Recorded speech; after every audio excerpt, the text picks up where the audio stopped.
Hey, what are you living for? Huh? I mean, you're always at home. What are you even doing? What are you talking about? I'm the one who does everything around the house. Where exactly? Ever since my husband was hospitalized, his child from a previous marriage has been treating me like a housemaid, and despite being a college student, spends all her time playing and hardly ever attends school. How on earth did she get the idea that I do nothing? Just calm down, will you? What? A lecture? No, it's not like that. The stepchild's face turned red, almost like a red demon. She has always had a tendency to immediately raise her voice and hysterically blame me at the slightest displeasure. Huh? It's your fault Dad's in the hospital again, isn't it? Don't mess with me. Why would it be my fault? I heard it's because of overwork.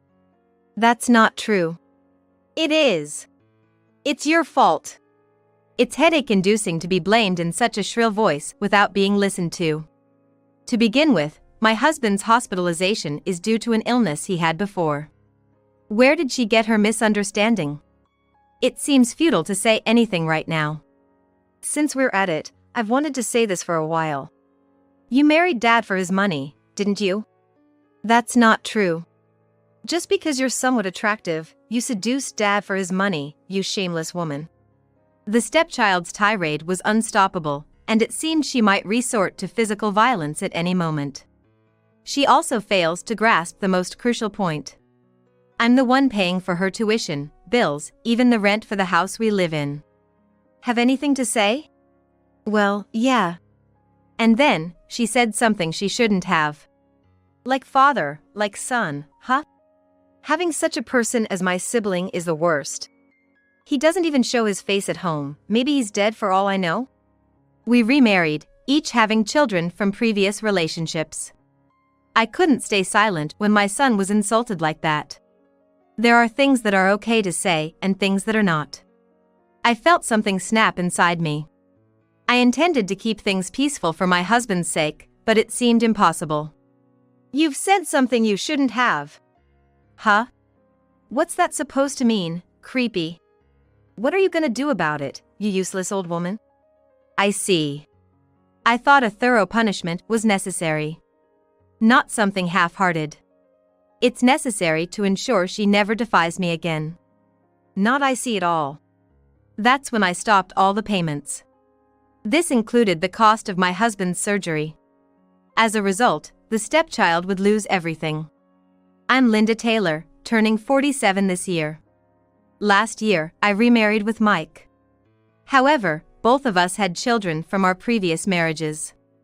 Mike has a daughter, Emily, who's a student in college, and I have a son, Ethan, who's graduating from college next year. I found myself reminiscing about how I met Mike. Meeting Mike was purely coincidental. Honestly, I never thought I'd remarry at this age. Currently, I import and sell items online. That alone was enough for the business to thrive, but I strongly felt I wanted customers to physically handle the products. That's when I took notice of the variety store managed by Mike. Excuse me. Yes? Can I help you? Actually, I am a business owner. I said so, handing over my business card. Oh, you're the owner. Sorry for being so sudden. Because it was such a charming shop, I thought I'd like to have the goods I sourced from here. Mike seemed to be looking for some change as well, and luckily, we ended up signing a contract right there. After that, things went smoothly, and the products started selling quickly. As if in tandem, our relationship also progressed, and within a year of meeting, we were discussing marriage. I'm really happy, but I'm not getting any younger. I feel the same way. And I haven't mentioned it until now, but I have a son who's graduating from college next year, you know? I have a daughter about the same age, so it's pretty much the same situation. On delving deeper, it turned out Mike's previous wife had passed away. Hearing such a story made it hard for me to feel indifferent. I formally accepted Mike's proposal, and we decided to remarry. However, it wasn't without its issues. This is a bit hard to say, but could you not tell my daughter about your work? I'll do so if that's what you want. Is there any reason? Well, you'll understand once you meet her. Okay, I got it. This led to my first meeting with Mike's daughter, Emily. Nice to meet you. I'm Linda Taylor. Mike and I. Before I could finish, Emily cut in. No need for introductions. Just don't cause me any trouble. Hey. That's no way to speak. Then Emily apologized to me. However, it seemed she really disliked the idea, retreating to her room. Are you sure this is okay? It's fine. You remember what we talked about before, right? The thing about work? Yeah. Well, it's like she has a lot of pride, I guess. I quickly realized. She must really like you, Mike. Do you think so? What else? Maybe she felt like she was losing you. Emily is not a little kid anymore. She should understand that. I hope so. Eventually, we got married. Though our first meeting was the worst, once we started living together, Emily began to show consideration. I thought we could finally feel secure. In fact, during a simple family dinner, no particular problems arose. This marked the beginning of our life as a family of 4. What should I call you? Whatever you're comfortable with is fine. Then, can I call you Linda? Mom still feels a bit awkward. If that's what you prefer. And just call me Emily. Though there were moments of hesitation, Emily started to engage more actively. Having once wished for a daughter, this made me incredibly happy. However, there was one person who viewed our relationship with skepticism. That was Ethan. Mom, can we talk? What's up? It's about Emily. Ethan suddenly lowered his voice. You might want to be cautious. Cautious about what? I can't say specifically, but honestly, it's hard to know what she's thinking. Do you think so?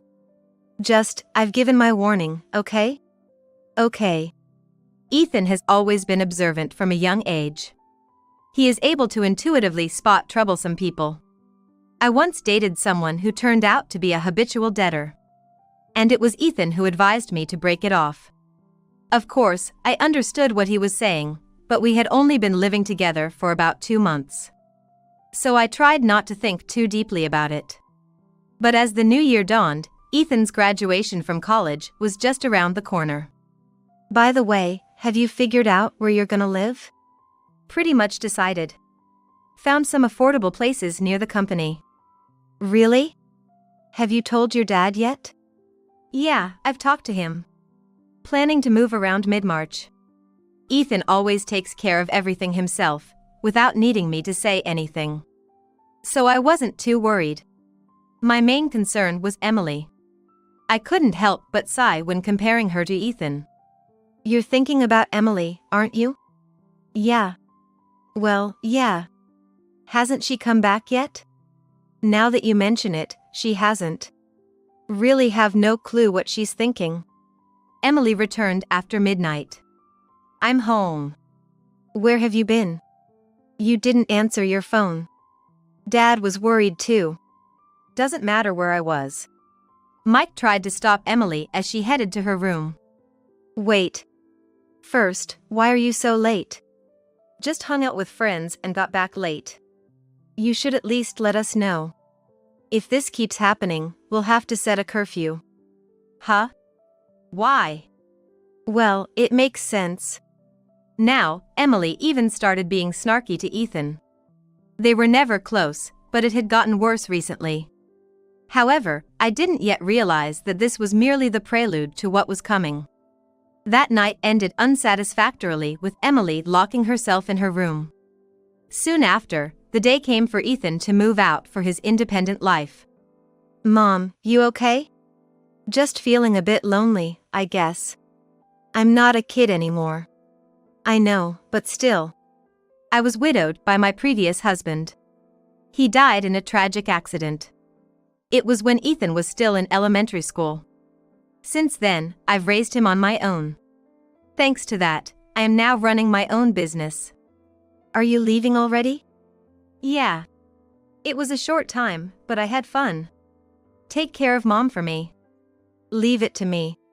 Come back anytime. Will do. It was a touching moment, but Emily was the one to dampen the mood. Emily, don't you want to say anything? Not really anything to say.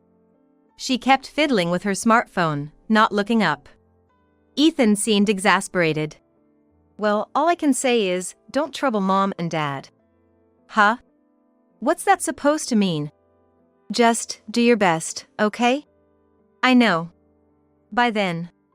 With that, Ethan left. Soon after, Emily went out too. Where are you going? Out with friends. When will you be back?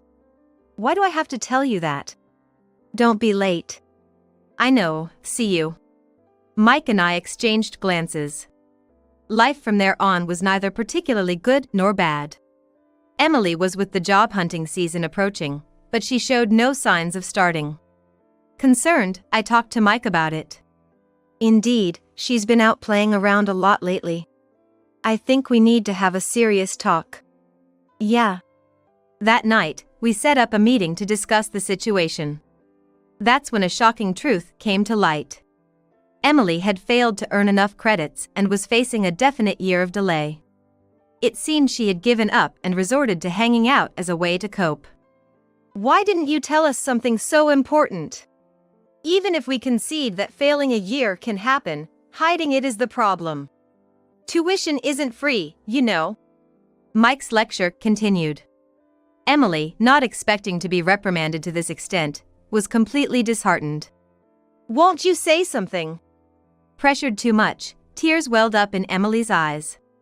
Let's just assume she's already reflecting on it. I tried to offer some support, thinking of Emily, but then.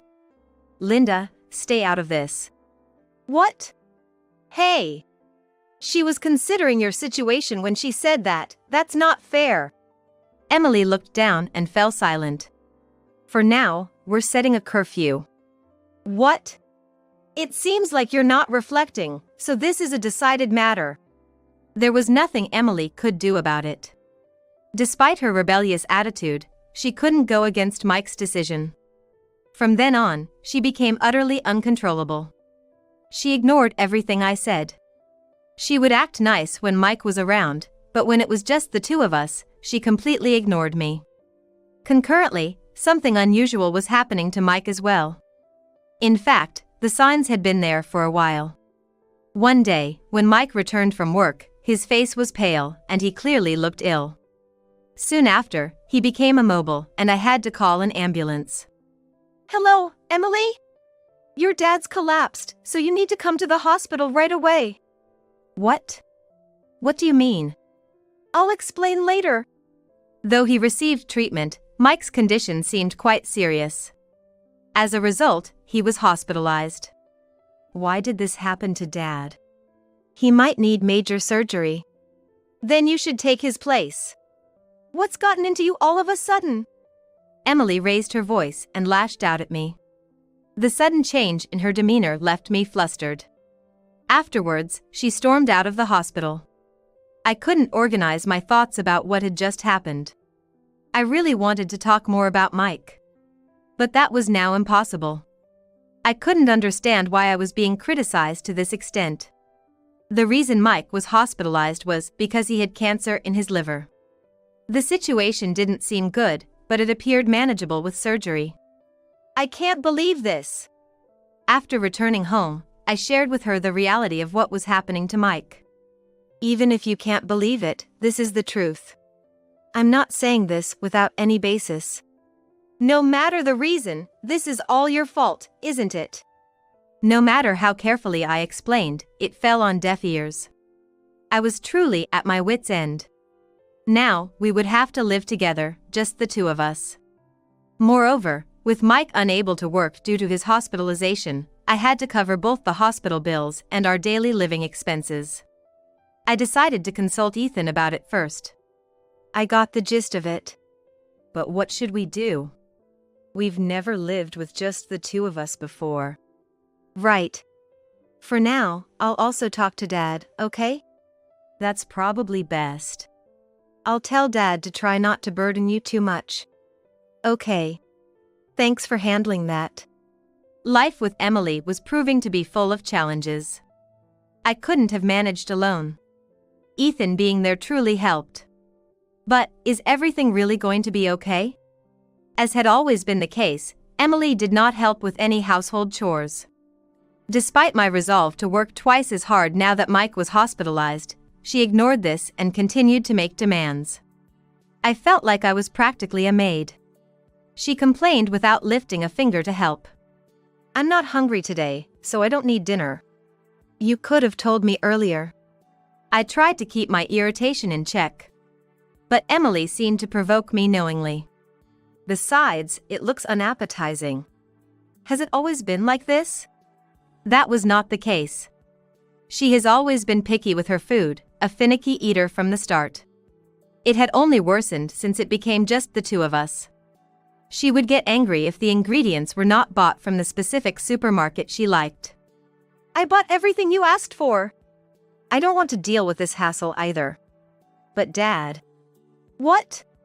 I thought she said something in a voice so soft I could barely hear. What did you say? It's nothing. Normally, she would have continued to complain, but she seemed perplexed for some reason. Then, I received a call from Ethan. Are you okay right now? I guess so. We might have been mistaken about something. What are you talking about? I'm not sure yet. What are you talking about? I don't understand. Yeah, exactly. Anyway, it seems we might have been deceived. Really? Just make sure not to tell anyone about this conversation. Let's keep it between us for now. All right. Deceived, but by whom? I wondered if Ethan was talking about Emily, but that didn't seem right. It felt more like she just didn't like me for some reason. I couldn't grasp what Ethan meant, but I had to focus on the immediate issues at hand. Emily's situation was overwhelming. 2 days after Ethan's call, I received a message from the hospital asking me to come in the morning. So I headed straight to Mike's room. What could it be about? Probably about the surgery, I think. I see. And how are you feeling now? Much better. That's good to hear. So did Ethan say anything? Ethan? That reminded me of the call from Ethan. No, he didn't say anything special. I see. Is there something you're worried about? Not really, but... It felt like he was being unusually cautious, almost fearful. Then, the surgery was scheduled for 2 weeks later. I guess I will cause trouble to you again. You don't need to worry about that. Just focus on yourself right now. Thanks. That really helps. I hoped that the surgery would improve his condition. When I told Emily about the surgery that night. I see. Got it. She then went straight to her room. I had expected more of a reaction, but she was surprisingly subdued. She used to hurl harsh words at me almost daily, but suddenly, it all stopped. It would be great if this led to peace. But that only lasted until the surgery was over. On the day of the surgery, Emily and I went to the hospital room together. It was the first time we had come to the hospital, just the two of us, since Mike had been hospitalized. I'm glad the surgery went well. Yeah. Emily seemed relieved too. Mike woke up and we were able to talk a bit. However, I had to leave the room because of a phone call, leaving Emily behind. When I returned to the hospital room, I heard Mike's voice sounding angry at Emily. Despite the surgery just having been completed, I worried that excitement might be bad for him, so I opened the door. Is everything okay? Yeah, it's fine. Just checking if she's been going to school properly, right? Yeah. Well, if that's the case. But would that conversation have made Emily look almost like she was going to cry? I wondered if they were actually talking about something else. However, I couldn't ask under the circumstances. Anyway, you just had surgery today, so make sure to rest. Yeah, I will. Emily, don't forget what we talked about earlier. Emily silently nodded. It was on the way back home. I dared to ask about their hospital conversation. What were you talking about at the hospital? I don't need to tell you that. You don't have to be like that. I was trying to improve my relationship with Emily, but it seemed not to be going well. And why Emily was so hostile towards me became increasingly clear. And at the same time, it ignited a flame of vengeance within me. Ultimately, my relationship with Emily remained unchanged. In fact, her hostility towards me seemed to become even more blatant than before. This change occurred after Mike's surgery was successfully completed. 3 months later, Mike was able to be discharged from the hospital. The doctor was amazed at his recovery. I didn't expect you to be discharged this soon. I'm surprised by my own body too. You'll still need to take it easy for a while. I know, but I'm worried about the shop. I've been so preoccupied with my own issues, so I haven't been able to help with that. Should I help you? No, that's okay. I'll handle it. But really, it's fine. Leave it to me. If you insist. I thought it was odd how he was so insistent on doing everything by himself. I hoped that Emily would calm down and things would become a bit more peaceful with Mike's return home, but that was not the case at all. Less than a month later, his condition worsened, leading to another hospitalization. Perhaps he had overexerted himself before fully recovering. The primary issue, however, was that his liver, which had been operated on, wasn't in good condition. And then, it was the night he was readmitted. Hey, what are you living for? Huh? I mean, you're always at home. What are you even doing? What are you talking about? I'm the one who does everything around the house. Where exactly? No matter what I say, she doesn't listen at all. What does she really want? Just calm down, will you? What? A lecture? No, it's not like that. Emily's face turned red, almost like a red demon. She had raised her voice and blamed me hysterically before, but this was beyond comparison. Huh? It's your fault Dad's in the hospital again, isn't it? Don't mess with me. Why would it be my fault? I heard it was because of overwork. That's not true. It is. It's your fault. The reason he's hospitalized is because of a worsening liver condition. It's headache-inducing to be blamed in such a shrill voice without being listened to. The true cause of his hospitalization was a pre-existing chronic illness. Where did she get her misunderstanding? It seemed like nothing I could say would be accepted. I've wanted to say this for a while now, but you married Dad for his money, didn't you? That's ridiculous. Just because you're somewhat attractive, you seduced Dad for his money, you shameless woman. Emily's tirade was unstoppable, and it seemed she might become physically aggressive at any moment. She was missing the most crucial point. I was the one paying for Emily's college tuition, phone bills, even the rent for the house we live in. Have anything to say?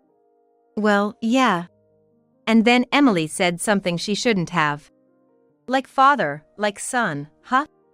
Having someone like that for my brother is the worst. Ethan doesn't even show his face at home. Maybe he's dead for all I know. We remarried, each having children from previous relationships.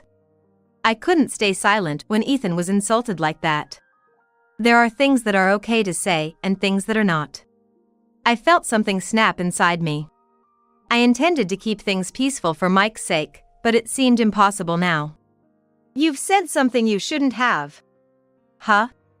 What's that supposed to mean, creepy? What are you gonna do about it, you useless old woman? I see.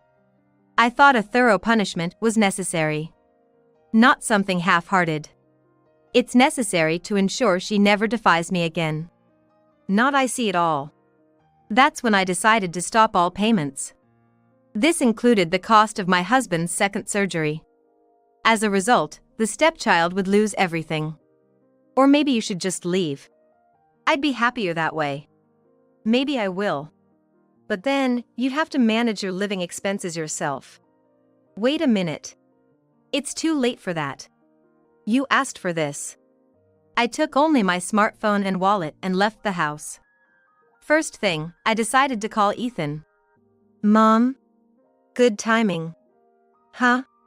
Can we meet in person? It will be faster to talk that way. That's fine. Actually, I've just left the house. I've reached my limit with Emily. I see. But that might be a wise decision. How about the cafe near the station? Okay. I'll be there soon. Ethan and I agreed to meet. This cafe was a place full of memories where we used to come before the remarriage. Arriving first, I ordered the usual coffee and spent some time trying to forget everything that had happened. Sorry, I'm late. It's okay. I had a chance to relax for a bit. So, what's the talk about? Well, listen carefully. First, take a look at this.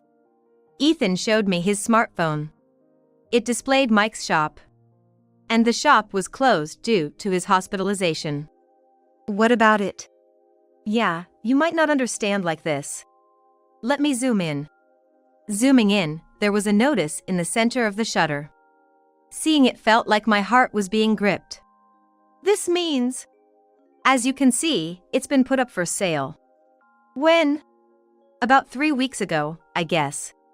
That was around the time Mike was hospitalized for the second time. But I don't understand why he would do something like this. I can't say for sure either. But there's more, and this might be even more important. What is it? Now, listen to this. A recording? Ethan played the recording. There was static, and although the voice was intermittent, it was definitely audible. Listen carefully. You need to be disliked even more, or it's pointless. Got it? That's Dad's voice, isn't it? Yes. I was concerned, so when I went to the hospital, I heard it and recorded it. The you he's referring to is Emily, right? What's going on? I'm not sure, but you left the house, right?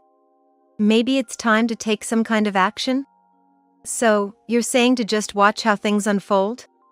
That would be best. I thought about it. What if all of Emily's harsh words towards me were under Mike's instruction? I felt chills all over my body. This must have been what Ethan meant when he said we might have been deceived. But I was dying to know how he found out about it. Can I ask something? Of course. You mentioned before that we might be deceived, but how did you know? When I went for a get-well visit, I overheard a conversation between Dad and Emily. It sounded suspicious to me. I can't believe something like that happened. It was after you mentioned having trouble with Emily. Looking back, I think that's when he must have been giving her some sort of instructions. After that, I decided to stay in a nearby hotel to wait and see what actions Mike and Emily would take. Within a week, there was movement. Hello? What's going on? I heard you left the house because of Emily. Her verbal abuse was too much, and I just couldn't tolerate it anymore. So, I stopped paying for things like rent and tuition. Isn't that a bit excessive? Is it? Seems normal to me. Oh, and I decided to leave your surgery fees for Emily to handle. What? I couldn't bring myself to talk about the store or what Ethan had told me at that moment. Can't we just talk a bit more calmly about this? I guess, but Emily has to come too. I'll make sure to contact Emily myself. So, we decided to have another discussion. 3 days after the call, I went to the hospital with Ethan. This should clear everything up. Like a final showdown, maybe. Could be. When we entered Mike's room, Emily was already there. Ethan's here too? Yeah. So, what's this about? I've given Emily a stern warning, so I hope you can forgive her this time. You've reflected enough, right? Emily didn't respond. Are you really sorry? What do you say? I asked Emily, but she kept looking down. I have a question too. The shop is up for sale, right? You knew. Why? Well, that's because, according to Mike, the decision to sell was due to a decrease in sales. However, the shop had been fairly profitable before his hospitalization. That doesn't make sense. Sales were not bad. What's the real reason? Mike fell silent. That's when I played the recording Ethan had made.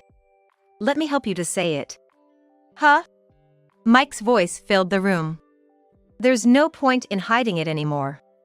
Maybe it's better to tell everything, isn't it? Mike seemed ready to give up. The truth is, marrying Linda was all about the money. I never expected someone to take an interest in a shop that could go under at any time. I wasn't aware of that. Of course, I never told anyone. Even if that was the case, the sales were good, right? There's a trick to that. What Mike then revealed was shocking. Mike had been buying products himself to inflate sales figures. Why would you do that? To gain your trust. You didn't have to do that. But why involve Emily? To divert suspicion and garner sympathy for my surgery. I was really strapped for cash when I met you, Linda. So, you used Emily. How much did you know, Emily? I knew nothing. I just did as Dad told me. But that seemed excessive. In fact, Emily, trying to adhere strictly to what Mike told her, ended up going too far. Given she was acting on instructions, it's understandable she might become hysterical, absorbing all my directed hate. Mike also scolded her to fully play the villain. However, that didn't mean I was ready to forgive everything. But why sell the shop? Maybe as collateral for a loan. Exactly. I was at a loss for words. A simple consultation could have avoided all these roundabout measures. Now we see who the real villain is. Indeed. What? He was a man who hid his true nature even from his own daughter, driven by twisted motives to act recklessly. Sadly, I can no longer live with you guys. Wait. At least let's talk. We've talked enough. From now on, you're on your own. Surgery costs, tuition, rent, everything. It was when Ethan and I were about to leave the hospital room. Emily started complaining to Mike in a shrill voice. Ethan and I exchanged looks. Who do you think caused all this? I did everything you told me to. This is absurd. It's because you went too far. If you had just followed my instructions. Huh? I did what you told me, and this happened. A distressing parent-child argument unfolded. Maybe take this argument somewhere else? This is a hospital, after all. It's disturbing. You be quiet. This is partly your fault. I sighed deeply.